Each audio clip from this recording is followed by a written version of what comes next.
आखिरकार कौन है वो लोग जो डुमरी विधायक और जेलकेम पार्टी के केंद्रीय अध्यक्ष जयराम महतो को मारना चाहता है। जी हां दोस्तों, खबरें काफी ज्यादा तेज है। कौन है वो लोग, क्यों मारना चाहता है, और इसी बात पर अगर मैं आप लोगों को बात बताऊं तो ये खबर अभी फिर एक मर्तबा जो है वो चर्चित में आ चुकी है। जेलकेम पार्टी के तमाम समर्थक, कार्यकर्ता, जितने भी लोग हैं वो तमाम जो है वो ये मांग कर रहे हैं जेड+ सिक्योरिटी को लेकर के। जेड+ सुरक्षा मिलनी चाहिए, यह अनिवार्य है, क्योंकि जिस तरीके से कारनामे इनके साथ हो रहे हैं जयराम महतो जी के साथ, वो होना लाजमी है, होना चाहिए। अब जेलकेम पार्टी के केंद्रीय सचिव जो हैं राजदेश रतन जी, वो राज्यपाल महोदय के पास जो है वो पहुंचे हुए थे, और पहुंच करके यूं सिर्फ पहुंचे हुए नहीं थे, पहुंच करके ज्ञापन भी सौंप डाले हैं और उसे एक्सेप्ट भी कर लिए हैं जो है राज्यपाल महोदय जी। अब देखिए, संतोष गंगवार जी के जो है वो पास ये लोग पहुंच करके जो कुछ भी बातें हुई है, ज्ञापन सौंपा गया है, और ऐसी चीज़ें जो सामने आ रही है वो आखिर में क्यों सामने आ रही है, बातें क्यों, मांगे लगातार हो रही है जयराम महतो जी को लेकर के, या और भी चीज़ें जो है, इस पर हम जो है वो आप लोगों को वीडियो दिखाने वाला हूं। पहले आप इस वीडियो को देखिए, आगे की हम बातें करेंगे। पहले आप इस वीडियो को देख लें। सबसे पहले हम महामहिम राज्यपाल जी का बहुत धन्यवाद देना चाहते हैं कि उन्होंने बहुत शॉर्ट नोटिस पर, आज रविवार होते हुए उन्होंने मौका दिया कि हम उनसे मिल सकें, और इसके लिए जो है उनका धन्यवाद ज्ञापन करते हैं। आज का जो मुलाकात का विषय था वो ये था कि ज्ञात होगा आप लोग सबको कि 8 अप्रैल को हमने एक पत्र लिखा था माननीय गृह मंत्री अमित शाह जी को। सही। और उसके बाद एक प्रक्रिया हुई थी। उस प्रक्रिया में आईबी के तहत जो है आईबी वाले लोगों ने बहुत सारा साक्ष्य के बारे में हमसे कहा, और जो भी उससे संबंधित जानकारी हो सकती थी सुरक्षा को लेकर के, मैंने उन्हें उपलब्ध करवाया। लेकिन अभी तक इतना दिन होने के बावजूद भी जो है ये प्रक्रिया विचाराधीन है। इसको एक फास्ट ट्रैक मोड में लाने के लिए जो है वो आज मैंने महामहिम राज्यपाल से मुलाकात की और उन्होंने बहुत सकारात्मक जवाब दिया है। राजदेश जी, एक बात बताइए, जब जयराम महतो खुद ये बोल रहे हैं कि उनको सुरक्षा की जरूरत है ही नहीं है, उनका जो ये झारखंड वासी हैं उनके लिए सुरक्षा के लिए वो काफी है, खुद झारखंड उनके सुरक्षा के लिए है, झारखंड की जनता उनके सुरक्षा के लिए है, तो आप बार बार सुरक्षा की बात क्यों कर रहे हैं? उनको तो चाहिए ही नहीं सुरक्षा। देखिए, एक बात आपको बताना चाहते हैं कि माननीय जयराम कुमार महतो जी एक आत्मस्वाभिमानी आदमी है और एक जमीन से जुड़ा हुआ नेता है। वो ये चाहते हैं कि जो भी राज्य के टैक्सेस से पैसे आए हैं या जो भी टैक्सेस से पैसे आ रहे हैं उसका सही इस्तेमाल होकर के उनके ऊपर नहीं इस्तेमाल, जनता के बीच, ये उनका अपना मानना है। हम लोग इस बात को मानते हैं कि जिस तरह का हालिया घटना उनके साथ हुआ है, एक कुछ सूचक है जो कि मतलब घटना दिखाता है। जैसे कि मान लीजिए बोकारो में गाड़ी के साथ तोड़फोड़ होना, माननीय विधायक के बहुत नजदीक लोगों का आ जाना, साथ में हमने देखा कि डुमरी में जो है वो जिस प्रकार से वो गाड़ी को रोका गया, उनके साथ जो है वो वाद विवाद किया गया। उसके बाद हमने हाल ही में देखा कि बोकारो के नावाडीह में 1 बजे रात को जब एक हत्या हो गई थी, उस मामले में माननीय विधायक वहां पर पहुंच गए थे। मैं इसी से सवाल ले लेता हूं आपसे, जयराम महतो को किससे खतरा है? कौन जयराम महतो को जान से मारना चाहता है? देखिए, इस बात को आपको मानना पड़ेगा कि आज इस प्रदेश में एक 25 साल के बाद उभरता हुआ नेता है, ऐसा नेता जो वंचितों का, शोषितों का, दलितों का, बेरोजगारों का आवाज लगातार उठा रहे हैं। और इस स्थिति में कई ऐसे कोल माफिया हो, भू माफिया हो, कुछ पॉलिटिकल लीडर्स भी हो सकते हैं, इन सारे लोगों को ये सारी बातें नागवार गुजर रही है, इसमें किसी तरह का कोई संशय नहीं है।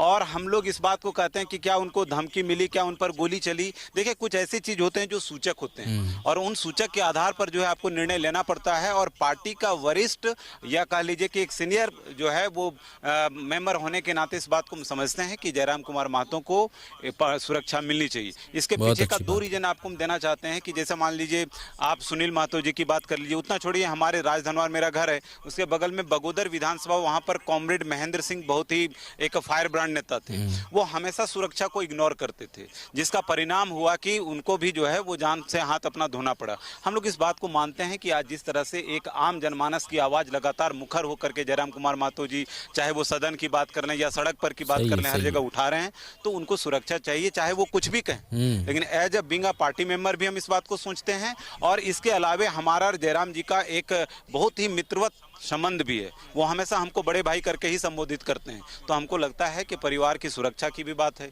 कि वो मेरे परिवारजन में से एक हैं, तो इसको लेकर के हमको लगता है कि ये सुरक्षा का मामला जो है वो सही है और उनको मिलना चाहिए। बहुत अच्छी बात। माना जाए कि आपको राजधानी रांची राज्यपाल से मिलने खुद डुमरी विधायक जयराम महतो ने भेजा है? नहीं, मैं इस बात को नहीं मानूंगा, क्योंकि पार्टी का अपना कुछ, हर पार्टी का सदस्य को जो है वो अपना एक अथॉरिटी होता है, और उस अथॉरिटी के हिसाब से कुछ गलत और कुछ सही निर्णय जो उनको लगते हैं उसके आप राज्यपाल से मिलने के लिए आए, सुरक्षा की मांग आप कर रहे हैं, तो क्या ये जो मशवरा है या फिर कहे उनसे आपने सलाह लिया या फिर उनसे बातचीत की आपने? नहीं, मेरी बातचीत तो जयराम जी से थी ही। वो माननीय विधायक को मैंने कहा, उन्होंने कहा कि वो हमको हमेशा संबोधित करते हैं भाई कह के, तो उन्होंने ये संबोधित कहा कि जैसे जो पैसा मेरे ऊपर, मेरे सुरक्षा के ऊपर खर्च हो वो जनता के विकास में खर्च हो तो ज़्यादा बेहतर है। मैंने कहा कि आपका मैंने सुरक्षित रहना भी जनता का विकास के समान ही सही बात है, क्योंकि आज जो इतना दिन से आवाज दबाव था, उस वॉइसलेस लोगों की आप आवाज हैं, तो इस तरह के चर्चा हमेशा उसके। राजदेश रतन को लगता है कि जयराम महतो की जान को खतरा है, जयराम महतो को ये चीज नहीं लगता है? देखिए, जयराम जी हम बोले कि वो एक निडर लेता है, इस बात को समझिए, और इस तरह के नेतृत्व करने वाले जो लोग होते हैं वो बड़ी मतलब मुश्किल से कहीं पर आते हैं। हम लोग दशक में या फिर मैंने सदियों में ऐसे लीडर्स को देखते हैं, हम इस बात को मान रहे हैं, तो वो भले कितना भी चीज को इग्नोर करें, लेकिन हमको, हमारी पार्टी को और बहुत सारे आम जनमानस को भी ये बात लगता है कि इनको सुरक्षा मिलनी चाहिए। सही बात है। हम उस वक्त आपको लिए चलते हैं जब आपने गृह मंत्री को Z+ सुरक्षा के लिए पत्र लिखा था, ट्रोल आप हुए, चर्चा ये हुआ कि जो जनता के बीच से निकल कर आया, जो खुद को झारखंडी बोलता है, रोटी बेटी माटी की बात करता है, वो आज Z+ सुरक्षा उसको चाहिए, जो गरीबों से निकल कर आया है। जब जयराम महतो से ये पूछा गया तो उनको बाद में सोशल मीडिया पोस्ट करना पड़ा कि ये सलाह जो है बगैर इजाज़त के, बिना पूछे जो है आपने देश के गृह मंत्री को पत्र लिख दिया। तो ये क्या है, कम्युनिकेशन गैप है? आप ये जरूरी नहीं समझे थे कि हमको अपने सुप्रीमो से बातचीत करना चाहिए? उन्होंने तो कहा कि उनसे आपने पूछा ही नहीं, अपने मन से आपने किया, उन्होंने खंडन कर दिया। देखिए, मैं आपको बताना चाहता हूँ, फिर से मैं आपको दोहराना चाहता हूँ कि पार्टी का एक सीनियर कार्यकर्ता होने के हिसाब से हमारे पास अपनी अथॉरिटीज हैं, और हमको अगर यदि लगेगा कि हमारे केंद्रीय अध्यक्ष के जान को खतरा है, उनको किसी तरह की मुसीबत मिल रही है, तो फिर इसके लिए फिर किसी चीज़ की परमिशन की जरूरत नहीं, तो वो एक कंसाइंस लोगों का अलाउ करता है। जिस तरह से गाड़ी का, आप समझिए इस प्रदेश में एक विधायक है और उस विधायक की गाड़ी को तोड़ फोड़ आप कर रहे हैं, आप उसके कॉलर तक हाथ पहुंचाने का प्रयास कर रहे हैं, इसके बावजूद भी आप चाहते हैं कि हम इस चीज़ का इंतजार करें कि कोई हमको परमिशन दे, उसके बाद हम इस बात को करें। इसलिए हम इस बात को मानते हैं कि ट्रोल होना, या फिर अगर यदि वो ये कह रहे हैं, हमने बार बार कहा कि वो एक स्वाभिमानी आदमी है और वो एक भी रुपया जो टैक्सेस का है वो अपने ऊपर नहीं खर्च करना चाहते हैं। इस मामले में आपने देखा होगा कि जब उनका आवास का आवंटन यहाँ हो रहा था, उन्होंने साफ साफ मना किया कि हमको आवास की जरूरत नहीं है। जब विधानसभा की बात थी, वो ऐसा सोचते हैं कि जो भी, लेकिन आवास तो ले रहे हैं वो। नहीं, आवास ले रहे हैं, लेकिन उसका इस्तेमाल जो है वो अलग तरीके से हो रहा है। आप अगर ये देखेंगे तो हमेशा वहां पर कोई लावा लश्कर या इस तरह की व्यवस्था नहीं है।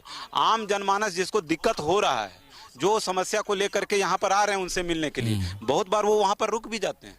इस तरह की व्यवस्था वहाँ पर की गई है।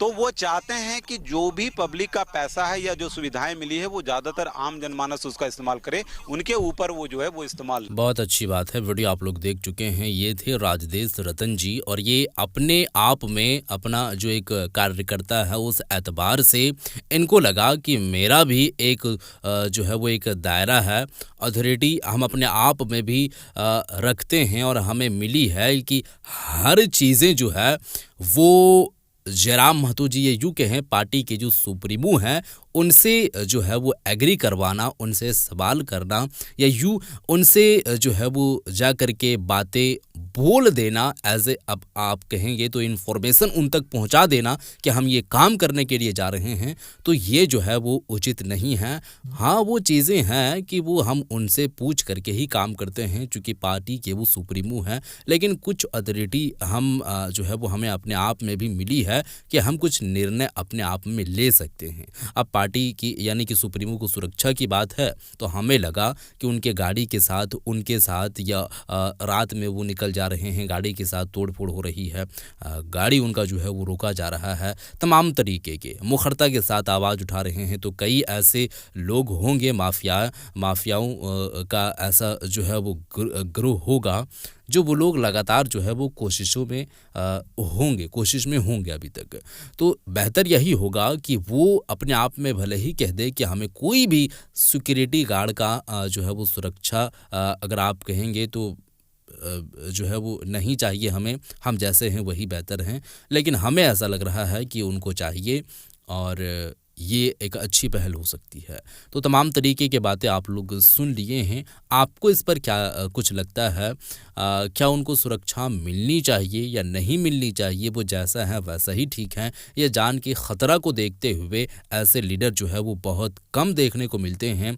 इस एतबार से चाहिए कि उनको सिक्योरिटी सुरक्षा जो है वो अब प्रदान कराई जाए, क्या मुहैया कराई जाए, या आप जो भी सोचते हैं अपने जो है वो हिसाब से नीचे कमेंट करके ज़रूर बताइएगा। ये राजदेश रतन जी का कुछ बयान था, जो बयान मैं आप लोगों को सुना चुका हूँ। किनको लेकर के जान का जो है वो ख़तरा जताई जा रही है, और ये बताई जा रही है कि कौन वो लोग हैं जिनसे जो है वो डर है जयराम महतो जी को, और जान जाने के भी ख़तरा जो है वो ये अंदेशा जताई जा रही है। ख़तरा है, बिल्कुल भी ख़तरा है। आप खुद समझ लें कि कोई भी एक आम व्यक्ति किसी के ऊपर में इस तरीके से बात कर दे, जो है वो टीका टिप्पणी कर दें, तो वो जो है वो दुश्मनी रख लेते हैं। और खुलेआम इस तरीके से बात करना, ये जनता के हित में ही बात कर रहे हैं। लेकिन कुछ माफिया ऐसे भी होते हैं जो लगातार वो ताक में रहते हैं, और उनको वो नहीं चाहिए कि हमारा भांडा जो है वो फूट जाए, हम जो काम कर रहे हैं वो काम में कोई दिक्कत आए, कोई बाधा आए। इसके लिए ये जो है वो साजिशें रची जाती है। बहरहाल दोस्तों, इस पर आप लोगों की क्या है राय, ज़रूर बताइएगा। इस वीडियो को शेयर कर दीजिएगा। मिलते हैं एक और नई वीडियो के साथ, तब तक के लिए खुदा हाफिज़।